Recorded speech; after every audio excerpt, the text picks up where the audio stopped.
Okay, my name is Nitya Rao and I'm at the University of East Anglia, School of International Development, and I'm the Gender Crosscut Lead for LANSA program.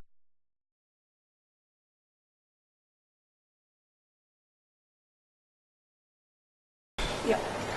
Okay, so in terms of nutrition and gender links, I think there is an assumption, and it's partly true because of women's reproductive role in terms of pregnancy, childbirth, and the early care of the child, that women are very centrally connected to the child. And I think women and children have often been taken together in terms of nutritional interventions and nutritional outcomes. The problem, and I think the interesting contribution of LANSA, is in terms of bringing in the agriculture nutrition link, because even though women are involved with the reproductive tasks of feeding, of cooking, of caring and so on, they often don't have control over the resources, over the income that is required to, if necessary, purchase or acquire or access the kinds of foods which may be healthy, which may be required for the nutrition of a child. So I think there are issues here of why gender becomes central. Is in South Asia particularly, it is often men who are working and earning and are seen as household providers.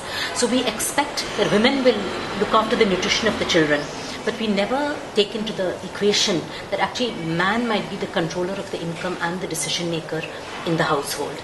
So I think a gender relational lens here becomes very important in order to achieve a positive nutritional outcome. I have seen this in my own experience, that in the field, when working in the field, that where women are given nutritional awareness and nutritional education, they have often said that this is very useful, but please tell our husbands also this, give him also this information, because he's the one who goes to the market and purchases the household provisions and ingredients. So I think this is one thing we're missing by not taking a gender approach.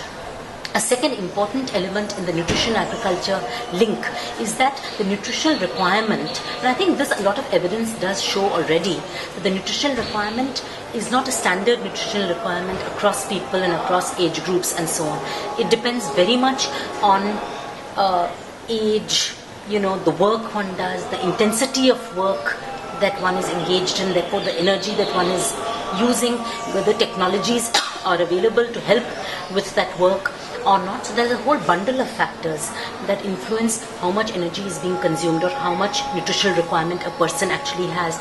And most of the studies, the early studies from South Asia in the 1980s and early 90s, they actually demonstrate that it's very difficult to generalize. This is very age-specific, gender-specific, class and caste specific nutritional requirements. So I think both these are elements, very important elements of gender analysis. One is to take account of the relationships between men and women in terms of household consumption decisions and contributions to income. And the second is to look at the cross-cutting nature of gender with other axes of difference. So it could be demographics, like marital status, age of the children, educational status. It could also be the types of work that different sets of people are engaged in. So I think in linking this, the nutrition, the agriculture and gender, these kinds of interrelations, social relations of power, social relations of negotiation are very central to understanding how decisions are actually made at the level of households and communities. And I think getting that more fine-grained analysis, which gender analysis provides, is essential, again, to make any progress in terms of improving outcomes.